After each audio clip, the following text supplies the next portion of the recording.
এখন আমরা দেখব ত্বরণ এবং মন্দন। যদিও আমি এটাকে 1 এবং 2 হাইলাইট করে রেখেছি, বাট এটা আসলে সেম বা একই জিনিস, আলাদা কিছু না। আর তাহলে তাহলে আমরা যদি দেখি ত্বরণ কি। ত্বরণ মানে হলো বস্তুর বেগের পরিবর্তনের হার। একদম সহজ কথায় বেগের পরিবর্তনের হার। যে কোনো বস্তুর বেগের পরিবর্তনের হারই হলো ত্বরণ। এটাকে এ দিয়ে প্রকাশ করা হয়। তাহলে বেগের পরিবর্তনের হার যদি আমরা ভাবি, ফিজিক্সে এই হার শব্দটা অনেক জায়গায় অনেকবার চলে আসবে, এবং বারবারই আমি বলবো এই শব্দটাকে খুব ভালোভাবে মাথায় রাখতে। কারণ হার বলতে ফিজিক্সে বোঝায় সময়ের সাপেক্ষে কোনো কিছুর ব্যবধান বা সময়ের সাপেক্ষে কোনো কিছু ক্যালকুলেট করা। যখনই কোনো কিছুর হার বলা হবে ফিজিক্সে, বিশেষ করে কাইনেমেটিক্সে, তো একদমই বারবার দেখবে সময়ে, যে কোনো সময় ব্যবধানে যে কোনো কিছু ক্যালকুলেশন করতে হয়। তো ফিজিক্সে হার কথাটার মানেই হলো কিন্তু সময় দিয়ে ভাগ করা, বা একক সময়ে কতটুকু অতিক্রান্ত দূরত্ব, বা একক সময়ে কতটুকু পরিবর্তন হলো। হ্যাঁ, একক সময় মানে আমাদের এসআই একক সময়ের সেকেন্ড, তাহলে একক সময় মানে 1 সেকেন্ডের চেঞ্জ বা 1 সেকেন্ডে কতটুকু পরিবর্তন, তাই হলো হার। যদি শতকরার অঙ্ক করো তোমরা, সেখানে হার বলতে কি বোঝায় 100-র মধ্যে কত, বা শতাংশ বা শতকরা। বাট ফিজিক্সে হার মানে কিন্তু সময়ের সাপেক্ষে কোনো কিছু নির্ধারণ করা বা 1 সেকেন্ডে পরিবর্তন হিসেব করা।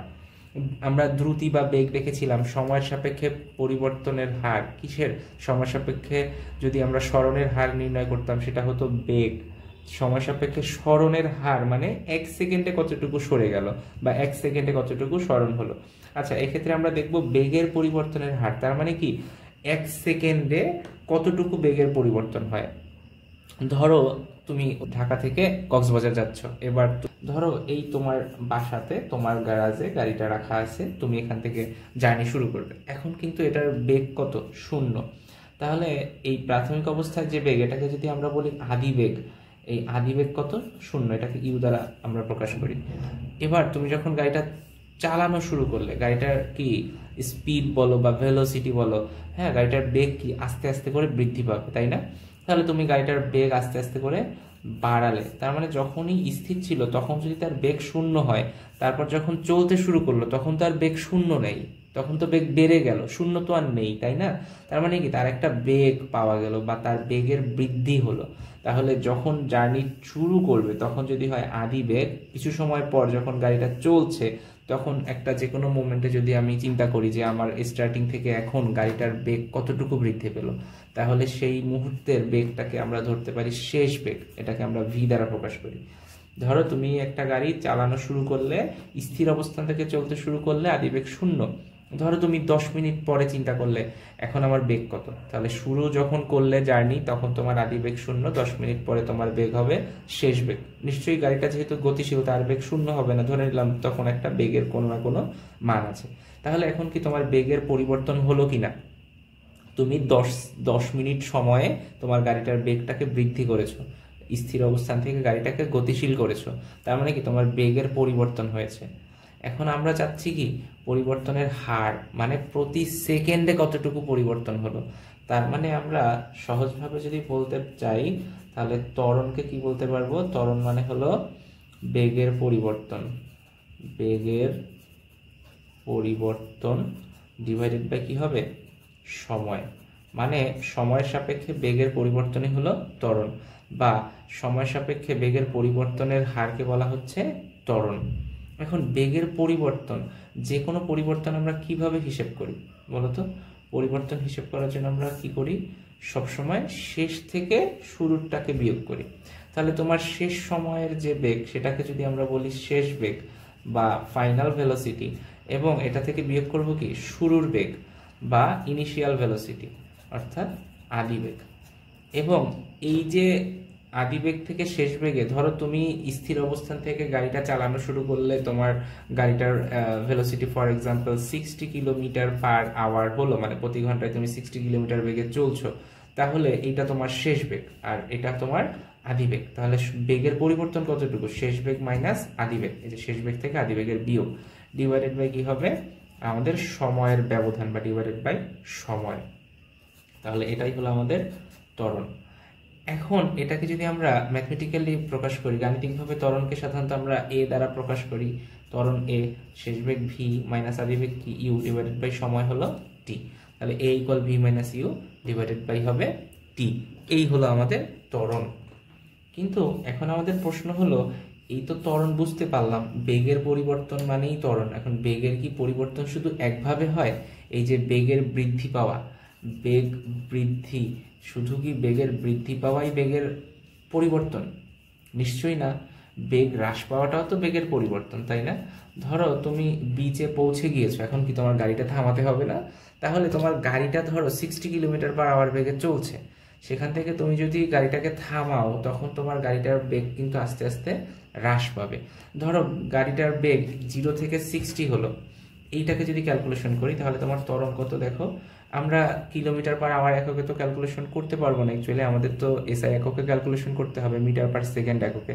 তো আমরা ফর এক্সাম্পল ধরে নিলাম যে তুমি টোটাল 10 সেকেন্ড ধরে একটা গাড়ি ড্রাইভ করেছো, এবং 10 সেকেন্ডে তোমার গাড়িটা স্থির অবস্থান থেকে, বা তোমার আদি বেগ 0 থেকে শেষ বেগ ধরো হয়েছে 60 মিটার/সেকেন্ড। এটা কিন্তু অনেক বেশি ভেলোসিটি, আমরা উদাহরণের জন্য ধরে নিলাম। তাহলে শেষ বেগ হলো 60 মাইনাস আদি বেগ হলো 0 এবং সময় হলো 10। তাহলে তোমার ত্বরণের ভ্যালু কত? 6 মিটার/সেকেন্ড স্কোয়ার। এককটা আমরা একটু পরেই দেখবো, অনেকে হয়তো অলরেডি বুঝে ফেলেছো। এই যে দেখো বেগের একক কি? বেগের একক হলো মিটার/সেকেন্ড, মানে ms ইনভার্স 1। তাহলে এইটাকে যদি আবার এই যে সময় একক সেকেন্ড দিয়ে ভাগ করি, এটা উপরে উঠে গেলে কি হবে? সেকেন্ড এখানে পাওয়ার +1, এটা উপরে উঠলে -1 হয়ে যায়। তাহলে এখান থেকে আমরা লিখতে পারি ms ইনভার্স 2 অথবা মিটার/সেকেন্ড স্কোয়ার, যেভাবে লেখো। আচ্ছা, তাহলে বেগের বৃদ্ধিটা কিন্তু আমাদের একটা ত্বরণ। এবার বেগ যদি হ্রাস পায়, তোমার গাড়িটা 60 মিটার/সেকেন্ড বেগে চালাচ্ছ, এটাকে তুমি হঠাৎ করে থামিয়ে দিলে, হঠাৎ করে তো থামবে না, গাড়িটা থামতে কিছু সময় নেবে। ধরে নিলাম 10 সেকেন্ড সময় লাগলো বা 12 সেকেন্ড সময় লাগলো, তুমি আস্তে আস্তে করে থামালে, তখন কি হবে? এ ইকুয়াল, দেখো তুমি যেহেতু 60 মিটার/সেকেন্ড বেগে চলছিলে, তাহলে 60 মিটার/সেকেন্ড বেগে চলতে চলতে তারপরে তুমি গাড়িটাকে গিয়ে ধরো থামিয়ে দিয়েছো। হ্যাঁ, 60 মিটার/সেকেন্ড বেগে চলতে চলতে তারপর তুমি গাড়িটাকে থামিয়ে দিয়েছো। তাহলে তোমার আদি বেগ এখন কোনটা? এই দুইটা সময় যদি আমরা চিন্তা করি, তো এখন তুমি ধরো 60 মিটার/সেকেন্ড বেগে চলছো, কিছু সময় পর 10 সেকেন্ড বা 12 সেকেন্ড পর গাড়িটাকে তুমি থামিয়ে দিলে, মানে গাড়িটার বেগ এখন 0 মিটার/সেকেন্ড হয়ে গেল। তাহলে এই যে 12 সেকেন্ড, এই 12 সেকেন্ডের ক্ষেত্রে এই 60 মিটার/সেকেন্ড আদি বেগ, এবং 12 সেকেন্ড পরে গাড়িটা থেমে গেল, এটা তার শেষ বেগ। তাহলে আমরা ভি শেষ বেগ কত হবে? 0 মাইনাস আদি বেগ ছিল কত 12 সেকেন্ড আগে? 60, আর তোমার এটা থামতে 12 সেকেন্ড সময় লেগেছে, এই যে 12। তাহলে কত হচ্ছে? -60, এটা ক্যালকুলেশন করলে আসবে -5 মিটার/সেকেন্ড স্কোয়ার। তাহলে দেখো বেগের বৃদ্ধি পাওয়াও ত্বরণ, বেগের হ্রাস পাওয়াও কিন্তু ত্বরণ।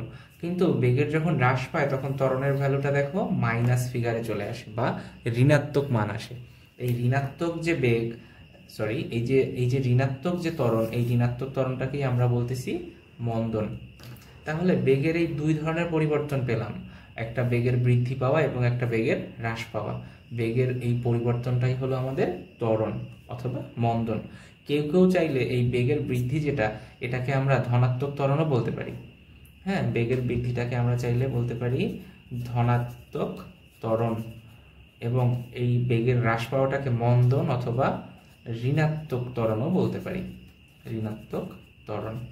কিন্তু ভাবো তো, বেগের কি এই দুই ধরনেরই পরিবর্তন হওয়া সম্ভব, নাকি বেগের আরো কোনো পরিবর্তন হতে পারে? একটু আগের ভিডিওটা যারা দেখেছো বা যাদের ধারণা আছে, তারা অবশ্যই জানো বেগ কেমন রাশি। বেগ তো স্কেলার রাশি না, বেগ কি? বেগ হলো ভেক্টর রাশি। তাহলে যে কোনো ভেক্টর রাশির কি কি থাকে? একটা ভেক্টর রাশির মান থাকে এবং ভেক্টর রাশির দিক থাকে। তাহলে এই যে বেগের বৃদ্ধি পাওয়া, বেগের হ্রাস পাওয়া, এগুলো কি আসলে? এগুলো কিন্তু বেগের মান তুমি বৃদ্ধি বা হ্রাস করতেছো। তুমি একটা গাড়িকে কি সবসময় সরল পথেই চালাবে? ঢাকা থেকে কক্সবাজার যাওয়ার পথে কি তোমার গাড়িটা ডানে বামে ঘোরাতে হবে না? গাড়িটার কি দিক পরিবর্তন করতে হবে না? অবশ্যই করতে হবে।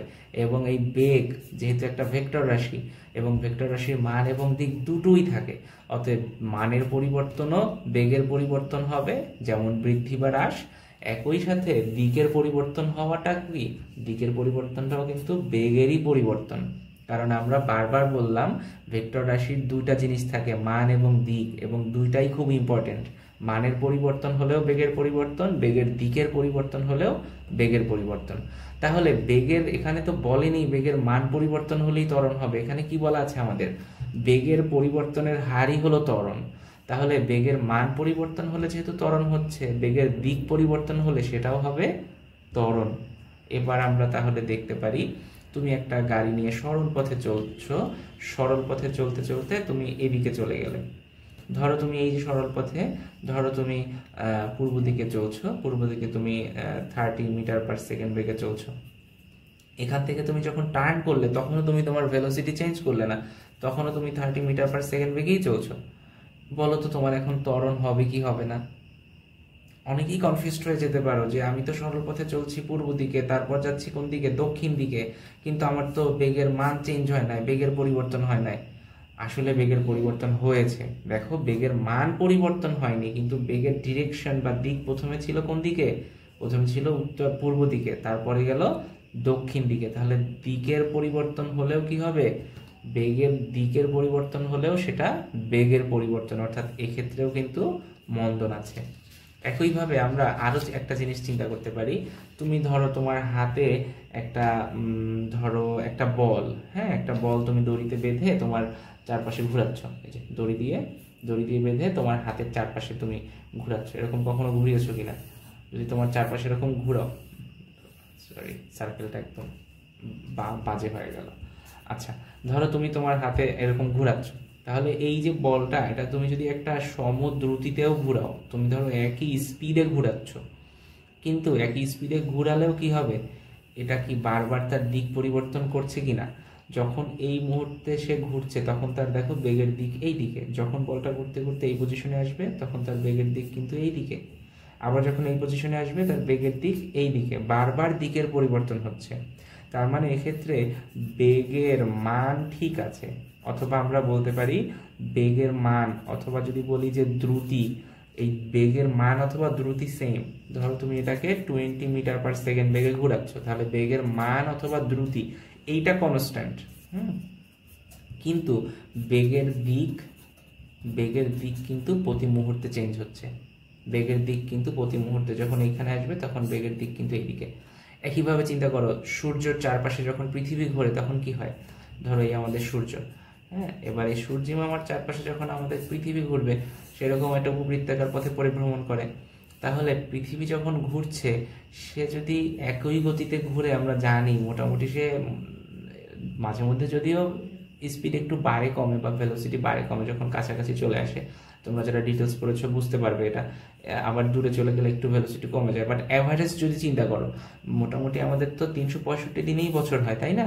তাহলে আমরা যদি ধরেও নেই যে পৃথিবীর সূর্যের চারপাশে ঘূর্ণনের সময় বেগের মান ফিক্সড থাকে, কিন্তু বেগের দিকটা কি ঠিক থাকে? দেখো, সে প্রতিবার কিন্তু ঘুরে ঘুরে ঘুরে ঘুরে আসছে এবং বেগের দিক কিন্তু চেঞ্জ হচ্ছে। তোমার মাথার উপরে যে ফ্যান চলছে, ভাবো তো ফ্যানের পাখাটা কিভাবে ঘুরছে। ফ্যান যখন তুমি রেগুলেটর দিয়ে ফ্যানের স্পিড বাড়াও না বা কমাও না, একটা ফিক্সড একটা স্পিডে যখন ফ্যানটা চলে, তখন কিন্তু ওর দ্রুতি বা বেগ চিন্তা করলে বেগের মান ঠিক থাকে। ফ্যানের ব্লেডগুলো একই গতিতে ঘোরে, কিন্তু প্রতি মুহূর্তে কিন্তু দিক পরিবর্তন করে। ধরো একটা লাটিম, তোমরা লাটিম যারা কখনো খেলেছো বা লাটিম ঘুরিয়েছো, লাটিম যখন ঘোরে, সে যদি এক জায়গায় থেকেও ঘুরতে থাকে, সে যদি একই গতিতেও ঘুরতে থাকে, আমরা জানি লাটিম আস্তে আস্তে স্লো হতে হতে হতে হতে একসময় থেমে যায়, বাট আমরা ধরে নিলাম জাস্ট খুব অল্প সময়ের জন্য যে সে একই গতিতে ঘুরছে, তার বেগের মানের পরিবর্তন হচ্ছে না, কিন্তু সে তো ঘুরছে, তার কিন্তু দিকের পরিবর্তন হচ্ছে। অতএব আমরা এই জিনিসটা খুব বেশি মনে রাখবো। ত্বরণ মানে কি? ত্বরণ মনে রাখতে গেলে আমাদের মনে রাখতে হবে বেগের পরিবর্তনের হার, এবং বেগের যে বেগের পরিবর্তন হতে পারে কিভাবে? দুইভাবে। বেগের মানেরও পরিবর্তন হতে পারে এবং বেগের দিকেরও পরিবর্তন হতে পারে। এবং অনুধাবন অংশে তোমরা এই ধরনের প্রশ্ন অনেক সময় পেয়ে যাবে যে সমদ্রুতিতে চলমান বস্তুর ত্বরণ থাকে, ব্যাখ্যা করো। অথবা কোনো বস্তুর বেগের মানের পরিবর্তন না হলেও ত্বরণ থাকতে পারে, অথবা বৃত্তাকার পথে সমদ্রুতিতে গতিশীল বস্তুর ত্বরণ ব্যাখ্যা করো। এই ধরনের প্রশ্ন কিন্তু চলে আসে। আশা করি তোমরা বুঝতে পেরেছো।